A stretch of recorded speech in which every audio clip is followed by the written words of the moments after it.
Setelah Yan kembali dari rumah sakit, esok harinya, Airin yang memiliki jadwal untuk kontrol. Ia pergi ditemani oleh Hejin setelah kemarin malam Taehyung menceritakan kondisi sang istri kepada Hejin. Hejin bilang memang sejak awal, Airin adalah tanggung jawabnya berserta dengan Jungwoo. Bagaimanapun juga, meskipun belum tahu hasilnya, gangguan yang ia alami tidak bisa diabaikan begitu saja. Terlebih, gadis itu saat ini tengah mengandung, membuat kekhawatiran yang Taehyung rasakan menjadi berkali-kali lipat. Seharian di perusahaan, Taehyung tak bisa merasa tenang. Ia ingin memutar waktu segera menuju pukul 5 sore, setelah Yoongi bilang hasil tes YN dan Airin sudah keluar. Di sebelah sini Taehyung ajak Yoongi meminta lelaki itu mengikuti langkahnya. Mereka menuju ke ruang praktek dokter spesialis kejiwaan, yang mana dokter tersebut juga berteman baik dengan Yoongi. Pasien atas nama Airin sepenuhnya sudah baik-baik saja, tapi istri Anda, apakah parah? Setelah Taehyung dengan segera. Masih dalam kategori sedang. Tidak ada kata terlambat jika kita mau bertindak dengan segera. Jawab dokter wanita dengan nemtek Park Ji-woo tersebut. Meski begitu, Taehyung tetap saja tidak bisa menutupi raut resahnya.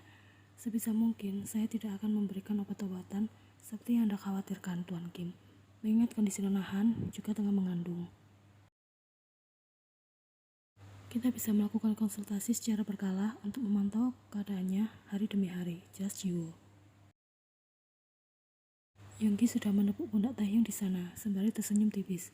Jangan terlalu tegang, kencana Taehyung, hiburnya. Sudah aku bilang kan, urusan Airin serahkan saja padaku. Kita memang tidak bisa hidup berdampingan dengan dua wanita.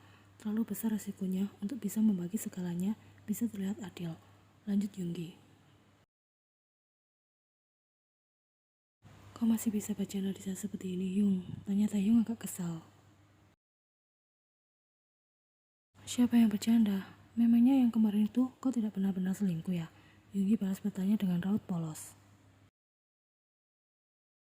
Tidak, aku hanya memberikan dukungan padanya agar bisa segera kembali sehat dan aku bisa menyatakan perasaanku yang sebenarnya. Aku melakukan hal ini juga demi istriku, namun semua orang di sekitarku malah menjadi salah paham. Jelas Taehyung. Oh, hanya salah paham ternyata. Tapi salah paham yang kau buat keren juga. Sampai-sampai kau berani digandeng gadis lain dan tidak merasa bersalah saat melihat istrimu terluka dan tak suka dengan hal itu. Meskipun sudah jelas-jelas disindir oleh Yoongi, Taehyung tidak menanggapi hal itu, menyadari jika kemarin ia memang bersalah. Kalau kau benar-benar suka pada Airin Nona, setidaknya kejar dia, jangan hanya berdiam diri saja dan menunggu Airin Nona yang peka duluan, karena hal itu tidak akan pernah terjadi sampai kapanpun. Ucap Taehyung mengalihkan obrolan. Aku bahkan tidak bisa menjadi mak jomblang untuk kalian berdua karena kondisi istriku saat ini. Kalau kau mau datang, main saja ke rumah dan coba dekati dia secara perlahan. Lanjut Taehyung. Kau sudah mengizinkan aku ya? Kalau begitu, aku tidak akan mundur lagi, ucap Yoongi. Taehyung mengangguk di sana. Tunjukkan jika kau memang pantas untuknya. Jangan mudah menyerah bahkan jika sudah ditolak satu kali. Aku sudah ditolak olehnya beberapa kali ngomong-ngomong, si Yoongi. Siapa tahu kali ini kau diterima. Kalau begitu, kau jangan bosan melihatku sering berkeliaran keluar dan masuk ke kediaman Kim setelah ini. Nehyung, lakukan saja sesukamu. Asal kelak setelah berhasil mendapatkannya, kau bisa memperlakukan dia dengan baik. Kau tahu kan pernikahannya dengan Kim Sok Jin kemarin tidak berjalan baik. Kedepannya, aku yakin Airin Nona pasti akan lebih selektif untuk mencari pasangan hidup. Intinya jangan mudah menyerah, lanjut Taehyung memberikan semangat pada dokter muda itu. Nih, terima kasih atas dukungannya calon adik ipar, balas Yoongi dengan senyum senang. Opa, ini sudah hampir jam 9 pagi. Opa tidak berangkat ke perusahaan. Tanya Yen heran. Pasalnya sejak pulang dari rumah sakit kemarin lusa, Taehyung selalu menempel padanya. Bahkan ketika Yen hendak pergi ke toilet, lelaki itu segera bertanya, ia mau kemana. Kalau aku berangkat, kok jadi tidak ada teman di rumah. Balas Taehyung sudah meminta istrinya itu untuk duduk di ruang tengah sembari menyodorkan semangkuk apel kupas. Memangnya aku ini anak kecil, perlu ditemani segala? Tanya Yen heran. Apa pasti khawatir pada aku kan? Padahal aku tidak akan bersikap bodoh, karena selalu ingat ada calon anak kita di dalam sana. Nih, aku percaya kau tidak akan macam-macam. Aku memang hanya ingin menemanimu di rumah, karena ingin lebih banyak mengobrol dengan istriku ini. Balas Taehyung. Hejin saat ini tengah mengantar Airin pergi ke pengadilan, mengurusi sidang cerai pertamanya. Jungwoo juga sudah berangkat ke perusahaan sejak tadi pagi, sementara Taehyung sengaja mengambil cuti untuk menemani sang istri di rumah. Opa, bukankah hari ini sidang pertama perceraian Airin Uni? Tanya Yen teringat. Iya benar, balas Taehyung singkat kemudian menerima suapan sepotong apel kupas dari sang istri. Opa tidak ikut ke sana? Taehyung menggeleng di sela suapannya. Untuk apa? Sudah ada Omoni di sana. Aku harap proses perceraiannya bisa segera selesai dengan lancar, gumam Yen. Agar dia bisa segera keluar dari rumah ini kan? Tenang saja ya Boya. Cepat atau lambat, Airin Nuna pasti akan keluar dari sini, sahut Taehyung.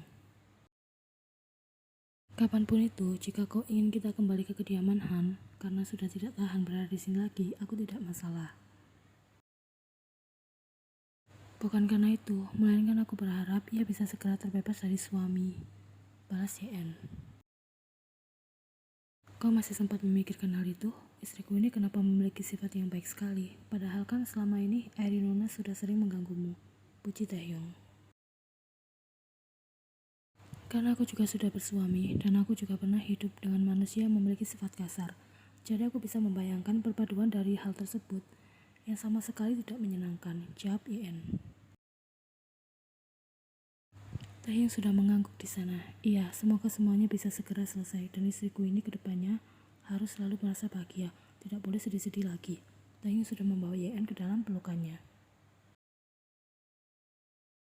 Nih opa, gadis itu sudah membalas pelukan sang suami sama hangatnya. Tidak mudah untuk hidup di tengah situasi seperti ini. Yen yang diam-diam menderita, namun tak ingin pergi jauh dari sumber penderitaan itu sendiri. Sementara Taehyung, ia harus benar-benar menjaga sikap agar tak sampai salah dalam bertindak dan semakin melukai perasaan sang istri. Hubungannya dengan Airin tidak buruk, hanya saja ia memutuskan untuk menjauh dari gadis itu demi Yen. Untuk memberikan penjelasan mengenai perasaan Taehyung yang sebenarnya pada Airin juga belum bisa. Taehyung takut jika Yen tak sengaja melihat mereka tengah mengobrol bersama, gadis itu akan menjadi salah paham.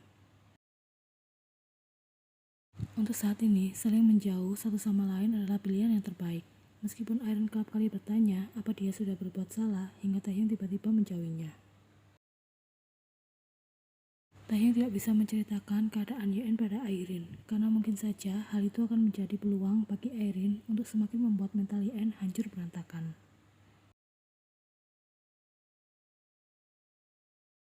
Kau ingat tidak, saat itu aku pernah menyatakan cintaku padamu dari lantai 3 gedung sekolah dan mengancam akan lompat jika kau menolak cintaku. Ucap Yoongi mengenang masa lalu mereka saat masih duduk di bangku SMA. Airin menerima cinta lelaki itu hanya beberapa menit sebelum akhirnya Yoongi turun ke bawah dan langsung merasakan patah hati akibat Airin yang memutuskannya. Yoongi adalah kekasih tersingkat Airin. Mereka berpacaran hanya selama 5 menit kala itu. Akibat perbuatan nekatnya, Yoongi juga mendapat skorsing dari pihak sekolah selama seminggu, lengkap dengan surat panggilan kehadiran orang tua yang membuat Yoongi seketika itu introspeksi diri. Kau mau aku melakukannya lagi demi mendapatkan cintamu itu? Bagaimana kalau aku menyatakan dari lantai 15 gedung rumah sakit? Tawar Yoongi. Tapi aku tidak akan mengancam lompat dari sana, karena perjalanan hidupku masih panjang. Aku juga punya karir yang bagus, yang sayang sekali untuk ditinggalkan begitu saja. Perjuangan menjadi seorang dokter kan tidak mudah. Jungi memang memiliki otak yang encer, namun dia kesulitan dalam berkonsentrasi, yang mana hal itu menjadi kendala besar baginya saat tahun pertama ia memasuki sekolah kedokteran kala itu. Jika harus mengulanginya lagi, Yungi tak akan sanggup. Sekarang ini dia sudah cukup merasa nyaman dengan karirnya. Lagi pula siapa yang bisa mendengar suaramu dari lantai 15? Balas Airin menggeleng tak percaya dengan ucapan Yungi. Apa kau seseorang yang baru saja keluar dari goa? Kita bisa saling bertelepon agar bisa mendengar satu sama lain. Sudah hentikan, di mana Omoni? Airin sudah celingak-celinguk mencari keberadaan wanita baru bahaya itu. Weh, kau mau pulang? Tanya Yungi. Tentu saja, siapa juga yang mau menginap di sini? Jawab Airin sinis. Aku mau jika itu bersamamu. Min Yungi, hentikan. Aku lihat-lihat semakin lama kau ini semakin keterlaluan. Siapa yang keterlaluan? Bukannya itu kau ya? Tanya Yungi dengan senyum tipis. Airin, apa kau tahu? Kau terlalu memaksakan diri masuk ke dalam sebuah kehidupan rumah tangga yang bahagia dari pasangan suami dan istri yang tengah menyambut kehadiran calon anak mereka. Itu bukan sindiran, melainkan terus terang. Apa yang salah dengan cinta? Tanya Airin tak terima. Tidak ada yang salah dengan cintamu.